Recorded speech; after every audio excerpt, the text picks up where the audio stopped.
HSC 26 batch, তোমাকে আমি যদি বলি যে তোমার টোটাল ইন্টার লাইফের সবচেয়ে বড় সিলেবাস কোন সাবজেক্টে, তোমার নিশ্চয়ই উত্তর হবে হচ্ছে বায়োলজি। কারণ বায়োলজিতে ফার্স্ট পেপার এবং সেকেন্ড পেপার টোটাল 12 12 24টা অধ্যায়। তো এই 24টা অধ্যায় একাডেমিক থেকে অ্যাডমিশন পর্যন্ত কিভাবে তোমার পড়া উচিত এবং যেই ফর্মুলাটা ইউজ করে আমি মেডিকেলে 2বার চান্স পাইছি এবং এইচএসসি 26 বায়োলজি একাডেমিক অ্যাডমিশন ব্যাচে আমি যেভাবে পড়াইতেছি একদম ইফেক্টিভ ওয়েতে, যেটা অলরেডি এক্সামাইন, মানে টোটালি আমি জিনিসটাকে সুন্দরভাবে অ্যাপ্লাই করে আসছি এখন পর্যন্ত আমার স্টুডেন্ট লাইফেও, এবং আমি যেভাবে পড়াইতেছি তোমাদেরকে, সেই জিনিসটা আজকে দেখব যে কিভাবে বায়োলজি পড়লে আর জীবনেও তুমি ভুলবা না ইনশাআল্লাহ, এবং কিভাবে তুমি একাডেমিক থেকে অ্যাডমিশন পর্যন্ত তোমার টোটাল বায়োলজিটা গুছায় ফেলতে পারবা।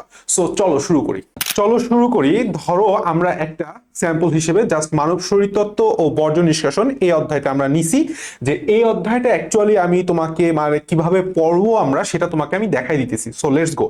তো মানব শরীরতত্ত্বের বর্জ্য নিষ্কাশন অধ্যায় ষষ্ঠ দ্বিতীয় পত্রের অধ্যায়টা যখন আমি পড়বো, তখন ফার্স্ট অফ অলই আমি এই অধ্যায়টার জন্য ফার্স্টে আমি একটা, তুমি যেটাকে বলো এনি কাইন্ড অফ, এইটা আমার টেস্ট পেপার, তুমি চাইলে টেস্ট পেপার নিতে পারো, কিংবা তুমি চাইলে একটা সাপ্লিমেন্টও নিতে পারো, এনি কাইন্ড অফ সেম জিনিস। এই বছরে তুমি 26, তাহলে 25 সালে যেহেতু তোমাদের সামনে আবার কাহিনী হচ্ছে তোমাদের ফুল সিলেবাস, তো ফুল সিলেবাসের বিষয়টা ম্যানেজ করাটা একটু টাফ, কারণ 20 সালের পরে আর কোনো পরীক্ষা হয় নাই তোমাদের।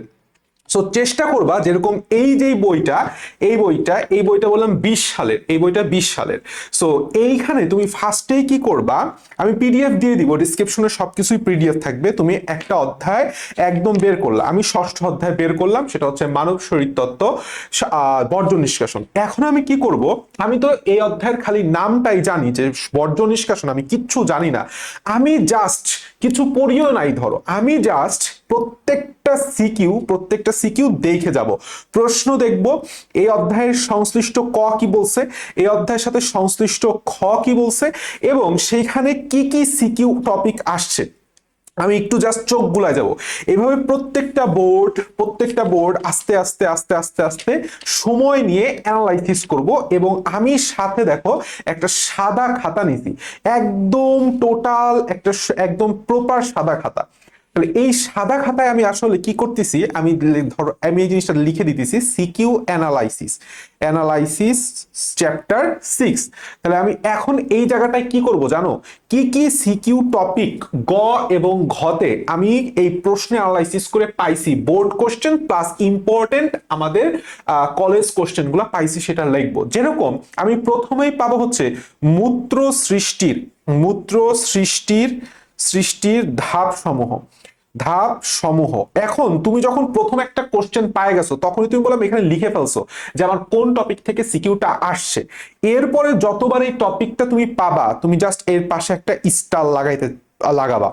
তো আমি বললাম এই জিনিসটা ক্লাসে দিয়ে দিব তোমাদের, যে একাডেমিক অ্যাডমিশন ব্যাচে আমি তোমাকে প্রত্যেকটা ক্লাসের আগে সিকিউ অ্যানালাইসিস দিয়ে দিব।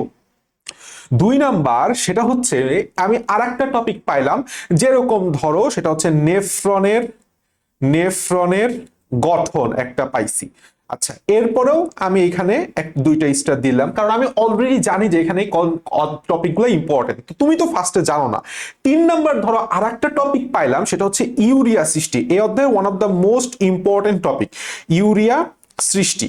ঠিক আছে, তাহলে আমি বললাম সিকিউ এর জন্য কি কি টপিক পড়বো, অ্যাকচুয়ালি বোর্ড কোশ্চেনে আসছে, আমার কোন জিনিসটা ইম্পর্টেন্ট, আমার কোন জিনিসটা লাগবেই, মুখস্থ করতেই হবে, আমি বললাম সেই টপিকটা পাই গেছি। তাহলে তুমি যে 1 ঘন্টা ধরে তোমার কোশ্চেন, তোমার কি বলে এটাকে, টেস্ট পেপার বলো বা সাপ্লিমেন্ট বলো ঘাটলা, এটা বললাম বিফলে যাবে না ভাই, ট্রাস্ট মি, এটা বললাম বিফলে যাবে না। এখন আমি আরো কিছু টপিক এখান থেকে লিখতেছি, যে টপিকগুলো লেস ইম্পর্টেন্ট বাট আমার পড়তে হবে। ধরো এটা 4 নাম্বার টপিক পাইছি, 5 নাম্বার টপিক পাইছি, 6 নাম্বার টপিক পাইছি, যেটা লেস ইম্পর্টেন্ট, বারবার বেশিবার আসে নাই, হয়তোবা দেখা গেছে কোনো একটা কলেজে আসছে বা কোনো একটা বোর্ডে একবার আসছে, টপিকগুলো পড়বো, কিন্তু আমার মেইন টপিক বললাম এইটা, আমার কলেজের টেস্ট পরীক্ষা বললাম এখান থেকে কোশ্চেন দিবে, বোর্ডেও এখান থেকে কোশ্চেন দিবে। আচ্ছা ঠিক আছে, তার মানে আমি বললাম একটা অ্যানালাইসিস করে ফেলাইছি যে আমার কোন কোন টপিকটা অ্যাকচুয়ালি সিকিউর জন্য পড়তে হবে বই থেকে। সেম এই কাজটা আমি করব আমার এমসিকিউ এর বেলায় আমি পৃষ্ঠাটা উল্টাবো, আমি এই অধ্যায়ের থেকে কি কি বোর্ডে এমসিকিউ আসছে এবং কি কি বহুপদী সমাপ্তি সূচক আসছে, কি কি উদ্দীপক দেখে প্রশ্ন আসছে, আমি এই কোশ্চেনটাও অ্যানালাইসিস করব, কিন্তু সেটা খাতায় লেখার কোনো দরকার নাই। অর্থাৎ খাতায় শুধু সিকিউ অ্যানালাইসিসটাই আমি লিখবো, খাতায় কোনো ধরনের এমসিকিউ অ্যানালাইসিস আমার লেখার দরকার নাই। এখন আমি আর একটা গুরুত্বপূর্ণ কাজ করব, সেটা হচ্ছে দেখো আমার কাছে একটা বই আছে, এটা হচ্ছে উন্মেষের মেরিট্রিক্স বই, এবং আমি বললাম প্রত্যেকটা বইয়ের পিডিএফ দিয়ে দিব তোমাদের একাডেমিক অ্যাডমিশন ব্যাচে, আমি প্রত্যেকটা পিডিএফ দিয়ে দিব, এবং আমি তোমাদের এই ভিডিও লিঙ্কেও ডিসক্রিপশনে ফুল পিডিএফটা দিয়ে দিচ্ছি, যে প্রত্যেকটা বইয়ের সবগুলো পিডিএফ আমি দিয়ে দিচ্ছি। সো আমি কি করলাম দেখো, আমি চলে যাইতেছি হচ্ছে একদম আমাদের রেচন বর্জ্য নিষ্কাশনে। তুমি যদি একটু খেয়াল করো যে এইখান থেকে এই জায়গাটায় মানব বর্জ্য নিষ্কাশনে কি কি কোশ্চেন বিগত বছরে আমাদের এই জায়গা থেকে আসছে। এটা যদিও মেডিকেল এবং ডেন্টাল ভর্তি পরীক্ষা, কিন্তু সেম টপিকই তুমি ভার্সিটিতেও অ্যাপ্লাই করতে পারবা, সেম টপিক ভার্সিটিতে অ্যাপ্লাই করতে পারবা। যে আমি তখন বুঝতেছি যে আমার কোন টপিক থেকে বেশি প্রশ্ন আসছে, এবং এই পাশে দেখো আমার স্টার দেওয়া আছে, তার মানে এটা হচ্ছে আমার নিজের মেন্টাল স্যাটিসফ্যাকশনের জন্য যে এই টপিকগুলো হচ্ছে আমার এমসিকিউ এর টপিক। আমি ফার্স্টে সিকিউ করলাম, সিকিউ বোর্ড করলাম, এমসিকিউ বোর্ড করলাম, কলেজ করলাম, এখন আমি বুঝতে পারতেছি যে কোন জায়গা থেকে আমার ভার্সিটি কোশ্চেন করা হবে। আমি বললাম এখনো অধ্যায় পড়াই শুরু করি নাই, ওকে ফাইন।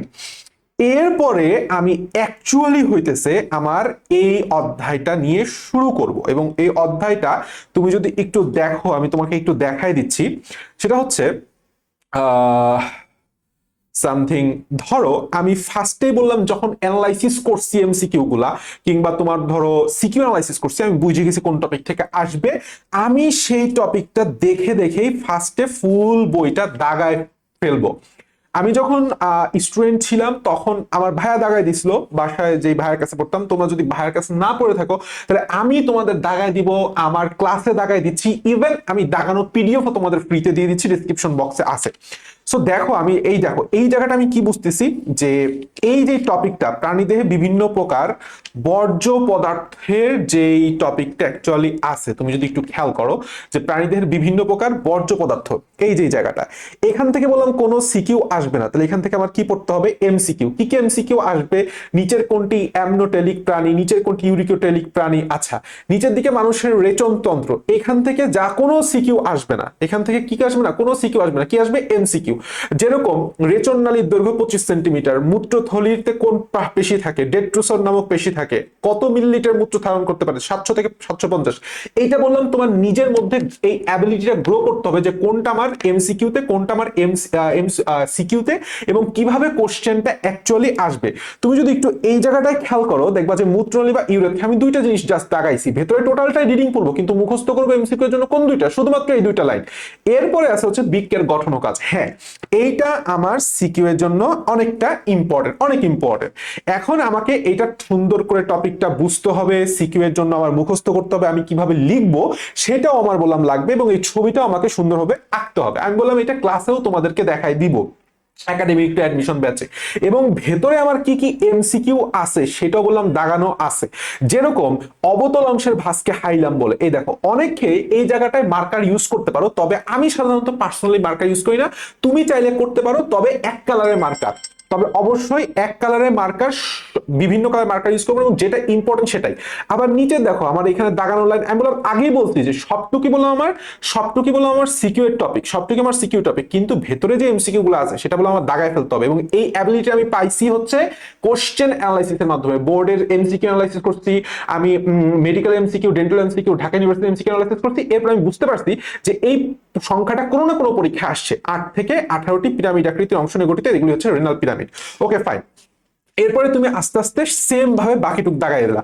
আবার তুমি যদি খেয়াল করো এখানে কি আছে, এখানে আছে হচ্ছে বৃক্কের কাজ। তুমি যদি একটু এদিক তাকাও, বৃক্কের কাজ এখান থেকে বললাম কোনো সিকিউ নাই, তাহলে কি আর তো পড়তে হবে আমার এমসিকিউ। এমসিকিউ এর জন্য শুধুমাত্র আমার এই শিরোনামগুলা ভেতরে একটু রিডিং করবো, আর কিছু জিনিস আছে ইম্পর্টেন্ট, যেরকম বৃক্ক কোন হরমোন উৎপাদন করে, এরিথ্রোপোয়েটিন হরমোন উৎপন্ন করে, গ্লুকোনিওজেনেসিস বলতে কি বুঝি, কত পার্সেন্ট গ্লুকোজ সরবরাহ করে, মজবুত হাড় ও দাঁতে এই যে ভিটামিন ডি এর কার্যকর তৈরিতে প্রধান ভূমিকা রাখে, এটা প্রচুর পরিমাণ আসছে, 3 স্টার দিয়া দেখতেছো।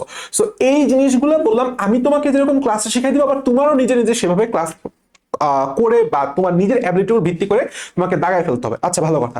ঠিক অটোমেটিক্যালি আমি পরবর্তীতে আসলাম, পরবর্তীতে লেখা আছে বৃক্কের সূক্ষ্ম গঠন।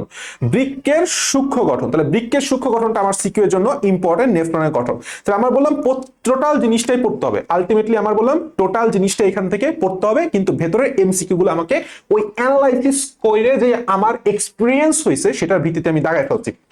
এইভাবে আমি আস্তে আস্তে টোটাল অধ্যায়টা সুন্দরভাবে দাগায় ফেললাম। ভালো কথা, একদম টোটালটা দাগায় ফেললাম, একদিন বসে টোটাল অধ্যায়টা দাগায় ফেললাম।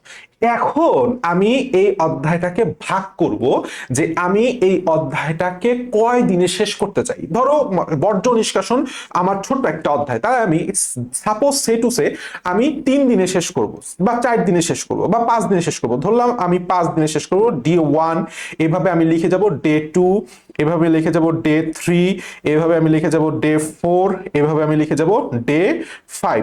এরপরে আমি কি করব, তোমাকে অ্যাকচুয়ালি আমি প্রপার রুটিনটা করা শিখাইতেছি, কিভাবে রুটিন করতে হয়। আমি ডে 1 কি কি টপিক পড়বো, এই ডে 2 তে কি কি টপিক পড়বো, ডে 3 তে কি কি টপিক পড়বো, ডে 4 কি টপিক পড়বো শেষ।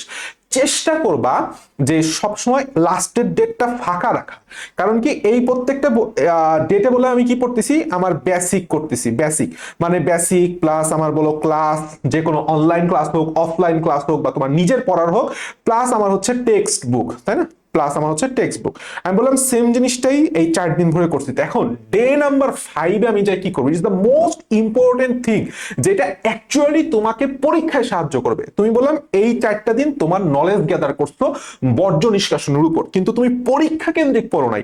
এখন তোমাকে আবার ফিরে যাইতে হবে হচ্ছে সেই টেস্ট পেপার কিংবা সাপ্লিমেন্টে। তুমি সাপ্লিমেন্টটা খুলবা, তুমি সে অধ্যায়টা বের করবা। কই গেল সে অধ্যায়, এই যে সে অধ্যায়টা বের করে তুমি আবার প্রত্যেকটা সিকিউ ধরে ধরে সলভ করবা। দেখো তুমি এখানে কোনো জায়গায় বাঁচতেছো কিনা, তুমি পারতেছো কিনা, যেখানেই বাঁচবা যেখানেই পড়বা এখান থেকে পড়ে ফেলবা। এইভাবে তুমি বোর্ড কোশ্চেন গুলো আবার সলভ করবা। দেখো ফার্স্ট টাইমে বলো আমরা বোর্ড কোশ্চেন সলভ করি নাই, জাস্ট অ্যানালাইসিস করছি। এখন আমরা কি করব, সলভ করব। এইভাবে প্রত্যেকটা কোশ্চেন ধরে ধরে ধরে ধরে সলভ করো। ভাইয়া কয়টা কোশ্চেন সলভ করে না, ফার্স্ট অফ অল দেখো আমি বললাম এরকম বুঝাইতেছি না যে ধরো এই কোশ্চেনটার দিক তুমি যদি একটু খেয়াল করো, যেটা হচ্ছে বরিশাল বোর্ড 16, তুমি বললাম সেম উদ্দীপকেরই আরো অসংখ্য কোশ্চেন এর আগে পাই আসছো। সো যেই কোশ্চেনটা তুমি অলরেডি পাইছো সেটা আবার তোমাকে সলভ করার দরকার নাই, জাস্ট তোমাকে পৃষ্ঠা উল্টায় যাও। ওকে ঠিক আছে, এই কোশ্চেনটা তো আমি অলরেডি করে আসছি, পিছায় যাও। আচ্ছা এরপরে কিছু ইম্পর্টেন্ট কলেজ, যেরকম ভিকারুননিসা বলো, নটর ডেম বলো, তারপর আইডিয়াল বলো, উত্তরা বলো, যে ইম্পর্টেন্ট কলেজগুলা তুমি সলভ করে ফেলা। যে এখানে কিছু অতিরিক্ত কোশ্চেন, একটু অ্যাটিপিক্যাল কোশ্চেন দেয়, সেই কোশ্চেনগুলো তুমি পারতেছো কিনা। এন্ড এরপরে যায় তুমি কি করবা, এই অধ্যায়ের বোর্ড এবং ইম্পর্টেন্ট কলেজ কোশ্চেনের আবার সলভ করবা। এন্ড লাস্ট অফ অল তোমার তো আসলে অ্যাডমিশনও লাগবে, এখন অ্যাডমিশনের জন্য কি করবা, অ্যাডমিশনের জন্য তুমি এই বইটা ইউজ করতে পারো। ইটস ভেরি মানে খুবই চমৎকার একটা বই, সেটা হচ্ছে মেডিকেল উন্মেষের যে মাস্টার প্রশ্ন ব্যাংকটা, মেডিকেল মাস্টার প্রশ্ন ব্যাংক। এইটা আমি বেশি প্রিফার করি এই কারণেই, সেটা হচ্ছে তুমি যদি একটা কোশ্চেন, একটা অধ্যায় খুলো, আমি একটা অধ্যায় খুলতেছি, ধরো তোমার হচ্ছে আমি অধ্যায়টা রেচনতন্ত্রই খুলি, মানব রেচনতন্ত্র, এই যে 6ষ্ঠ অধ্যায়। এখানে মেইন জিনিসটা তুমি পাবা সেটা হইতেছে বিগত বছরের মেডিকেল এবং ডেন্টাল কোশ্চেন তো থাকতেছে, সাথে সাথে বিভিন্ন লেখকের মূল বইয়ের অনুশীলনী প্রশ্ন। তুমি যদি ওই বোর্ডের কোশ্চেনের সাথে সাথে এই কোশ্চেনগুলো সলভ করে ফেলতে পারো, তোমার আমি গ্যারান্টি দিয়ে বলতেছি, গ্যারান্টি 100% গ্যারান্টি দিয়ে বলতেছি, লিখে রাখো, তোমার কলেজের পরীক্ষা, এইচএসসির পরীক্ষা, অ্যাডমিশন, মেডিকেল, ভার্সিটি, যে কোনো ভার্সিটির এক্সামে তুমি এখান থেকে 100% কমন পাবা। সো এটা কালেক্টেড, এটা তুমি নীলক্ষেত থেকে কালেক্ট করতে পারো, এটা তুমি চাইলে অনলাইনে অর্ডার করতে পারো, বিভিন্ন নীলক্ষেতের বইয়ের দোকান থেকে ফোন করলেই হয়ে যায়। তো মেইন কথা হচ্ছে কারণ কি, কারণ এখানে আমার বাকি সকল বই, আজিবুর স্যারের কোশ্চেন, আলিম স্যারের কোশ্চেন, মাজেদা ম্যাডামের কোশ্চেন, অন্যান্য লেখকের বই বললাম তোমার অ্যাড করা আছে, প্রশ্ন অ্যাড করা আছে। আলটিমেটলি টিচাররা বললাম তোমার প্রশ্ন বানাবে না, প্রশ্নটা যে কোনো গাইডের, বোর্ডের অথবা কলেজের অথবা এই অনুশীলনী কোশ্চেন থেকে করে দিবে। সো তুমি যদি এইভাবে আলটিমেটলি পড়তে পারো একটা অধ্যায় এবং শেষে অবশ্যই একটা পরীক্ষার সিস্টেম রাখবা, বিশেষ করে এমসিকিউ পরীক্ষাটা।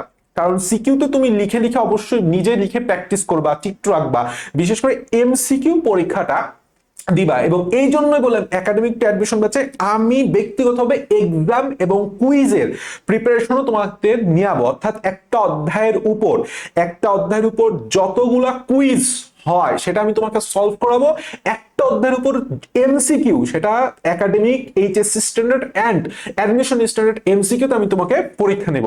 সো দ্যাটস হাউ তুমি যদি এইটা ফলো করো, তুমি ইনশাআল্লাহ ইনশাআল্লাহ তুমি জীবনেও আর বায়োলজি নিয়ে কোনো টেনশন করবে না। আরেকটা গুরুত্বপূর্ণ কথা বলি, সেটা হচ্ছে হয়তোবা তুমি কেবল এই সেকেন্ডারি উঠছো, তুমি অনেক টার্ম বুঝবা না।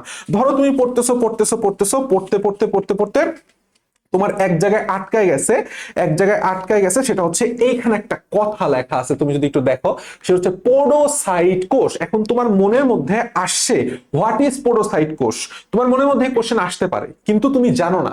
তো তুমি এটা নিয়ে বেশি ঘাটাঘাটি করতে যাও না, কারণ তোমাকে এইটা আমি বলো বা টিচার বলো এটাই বুঝাই দিবে, এবং তুমি একটু পরে যায় আর টার্মগুলো আরো ক্লিয়ার হবে। আপাতত পরীক্ষার ফোকাস করে পড়ো।